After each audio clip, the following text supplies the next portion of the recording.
Baada ya kushuhudia klabu ya Simba kuto kufika kwenye mkutano wa mwisho kuelekea mechi ya Kariakoo Derby, timu ya Mpenja TV tumeingia mtaani kwa ajili ya kusanya maoni. Nini ambacho wananchi wanakizungumza baada ya Simba kutotokea kwenye mkutano na wanahabari, mkutano ambao ulitarajiwa kufanyika kuanzia majira ya saa 5:30.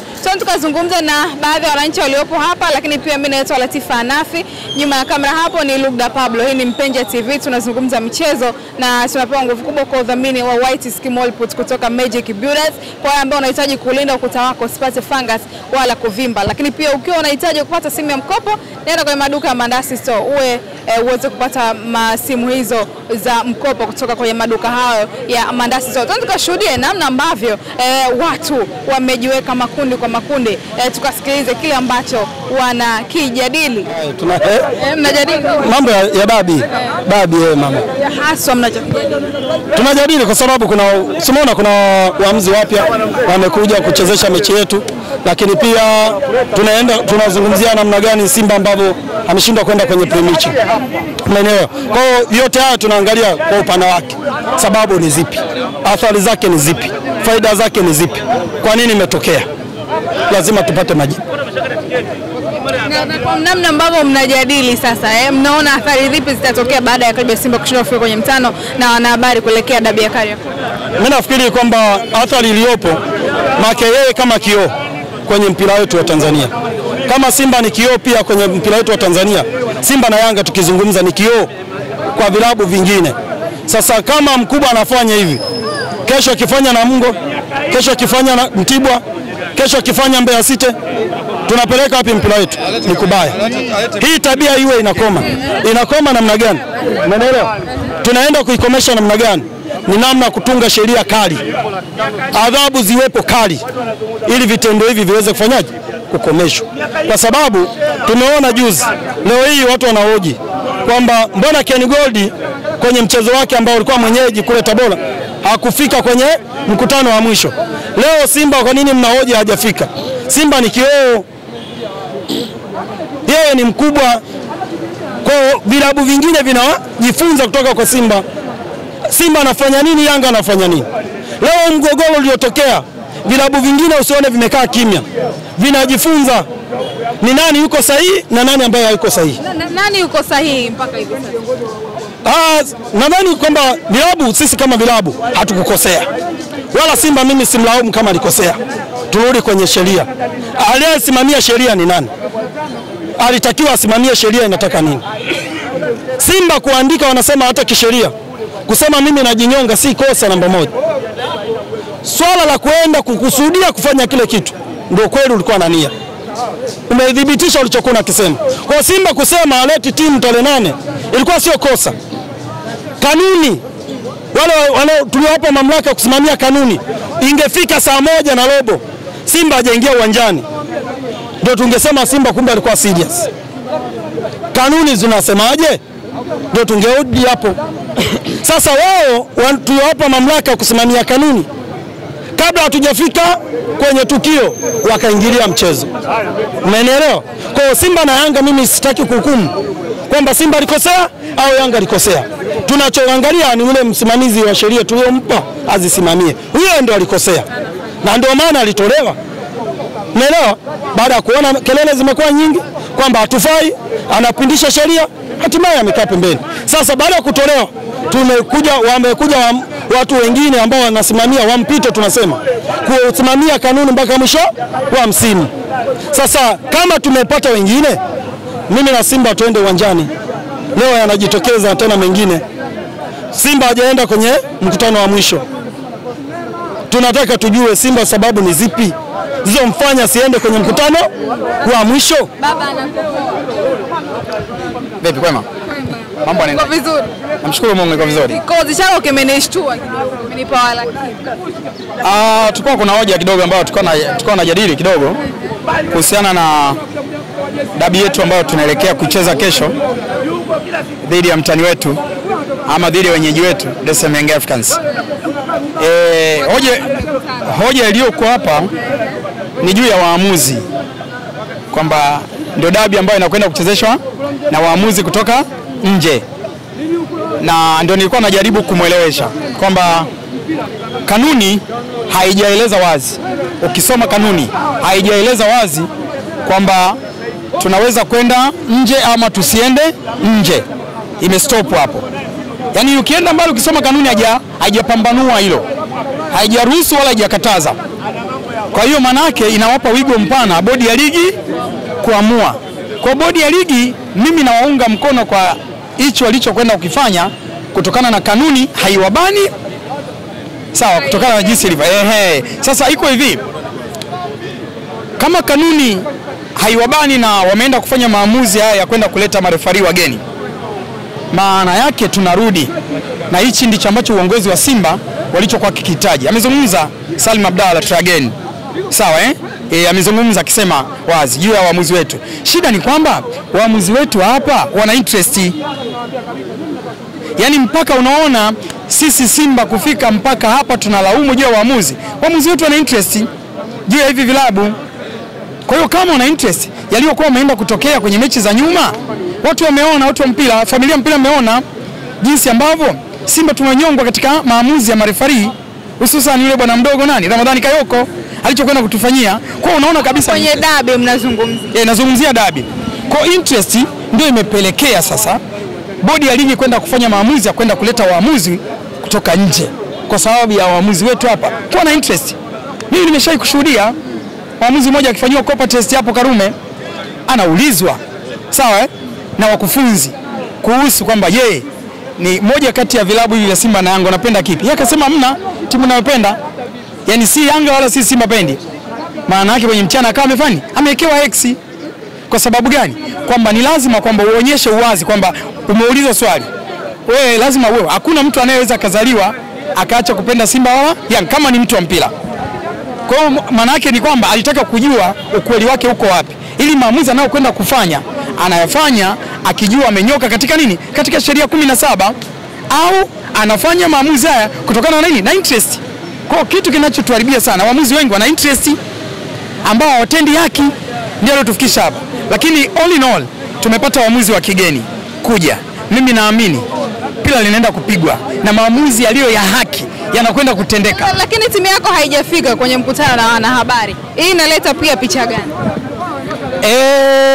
Haina maana kwamba kutokufika katika press ya waandishi wa habari kwamba haina maana ya kwamba uleti timu uwanjani. Kwa mujibu wa kanuni, usipoleta timu katika kwenda kufanya interview siku moja kabla ya mechi, kuna faini zake ambazo zipo kwa mujibu wa kanuni, hizo tunajua. Lakini haina maana ya kwamba kutokuleta timu siku moja kwenda kwenye nini kabla ya mechi kwamba haina maana kwamba haleti timu uwanjani. Hapana, ni uelewa wa mtu. Hizo zipo tu, ndio maana kanuni zipo kwamba wewe ukifanya hivi utaadhibiwa kutokana na kanuni hizi. Sio? Kwa mimi niseme tu timu Simba wanajielewa, Simba ni ongozi na viongozi madhubuti.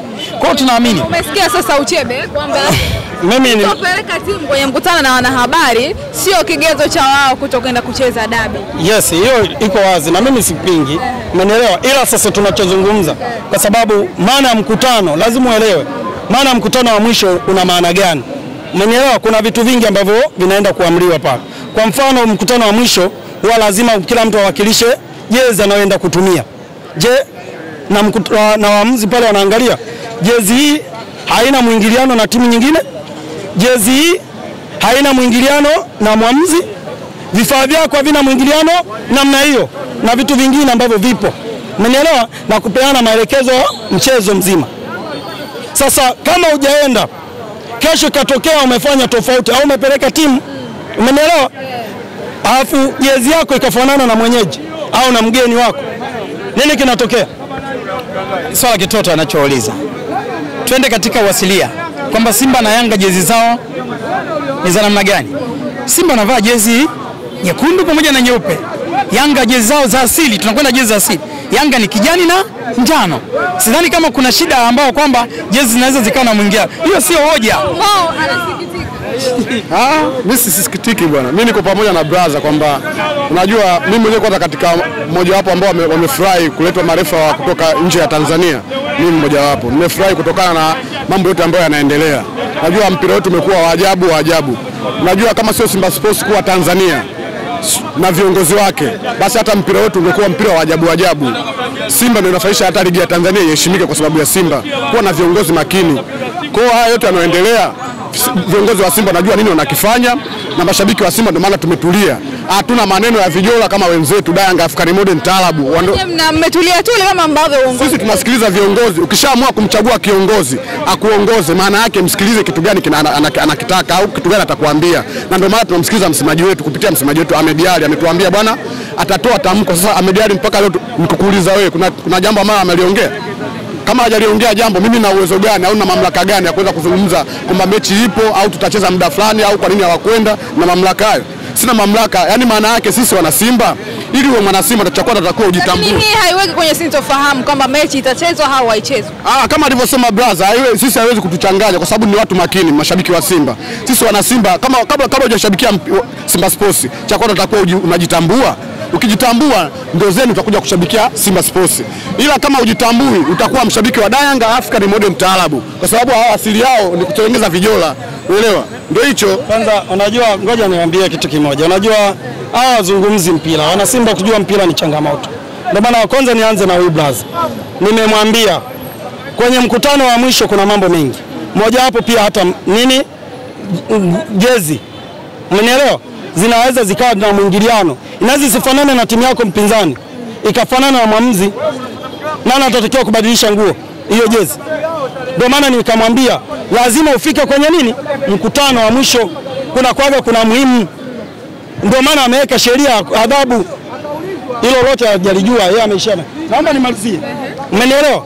Kwenye swala la waamuzi mimi sijapinga, nimekubaliana. Ila sasa kishabiki tuna accept kwamba hii ni nzuri kuondoa ile interest ya waamuzi, lakini kimpira kiundani tumejiharibia na tumewazalilisha waamuzi wetu.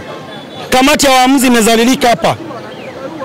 Wametuambia ligi yetu ni ya 5 kwa ubora barani Afrika. Dabi yetu ni ya 4 kwa ubora barani Afrika. Kupitia hao waamuzi tuliokuwa tunawatumia. Leo hii kuna mchezo mkubwa, tunachukua waamuzi kutoka nje kuja kuchezesha. Je, watu waliopo nje wanauliza, mpaka mnafika kuwa nafasi ya 5, mnakuwa ya 4 kwa ubora wa dabi, mlikuwa mnatumia waamuzi gani? Kwa nini leo mnashindwa kuamini kwenye huu mchezo? Kwa hiyo wanakubaliana na kwamba wadau wa mpira tulikuwa nasema kamati ya waamuzi au waamuzi mnaowaleta kwenye mechi wana makosa, hawako sawa. Wanakubaliana tena na sisi wadau. Ngoja nimjibu kitu kimoja.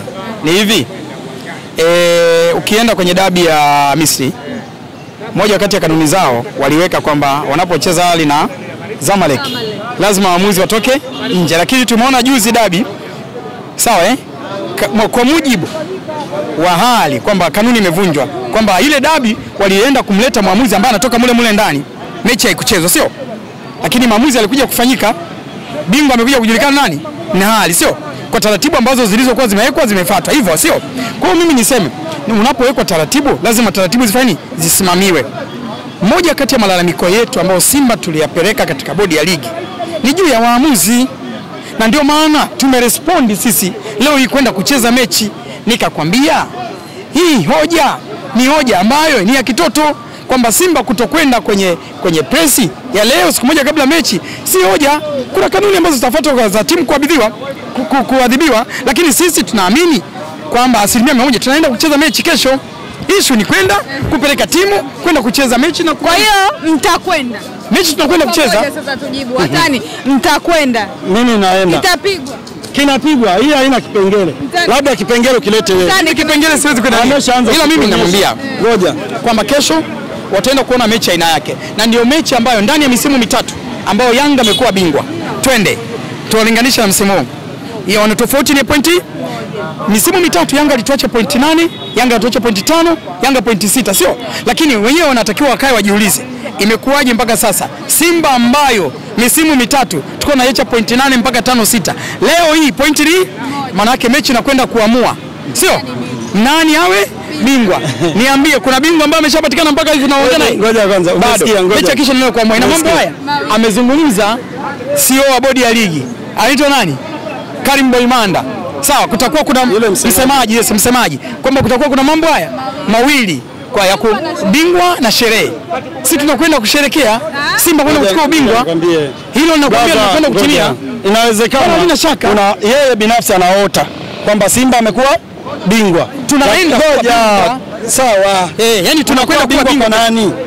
Unakuwa bingwa kwa nani? Nakwenda kuwa bingwa kwa nani? Mbele ya nani? Kwani mimi si nimeshakuchukua bingwa mikononi mwangu? Sikiliza. Mimi nimeshakuchukua bingwa mikononi mwangu. Kigoma, ngoja unakumbuka. Sawa, FA ndio. Sawa. Sikiliza, ngoja kwanza nikwambie. Lazima ujue kutofautisha. FA inayosema wewe ilikuwa ni kipindi gani? Yanga akiwa kwenye season gani? Umeelewa? Yanga anachukua yeye ubingwa pale Tabora, wapi Kigoma? Umeelewa? Anatufunga goli nani yule la kichwa? Umeelewa? Nelson anavaa chupi kichwani. Si Yanga tunapitisha bakuli. Yanga ya bakuli. Umeelewa? Sasa leo hii Yanga iko vizuri kuliko leo hii tunavyozungumza. Kwenye safu ya ufungaji nimemwacha magoli 12. Nauliza swali. Ngoja kwanza. Anasema Yanga ilikuwa ya bakuli. Yanga hii sio bakuli. Yes. Misimu mitatu anachukua ubingwa, aliniacha tofauti ya pointi ngapi? 8 mpaka 6, sio?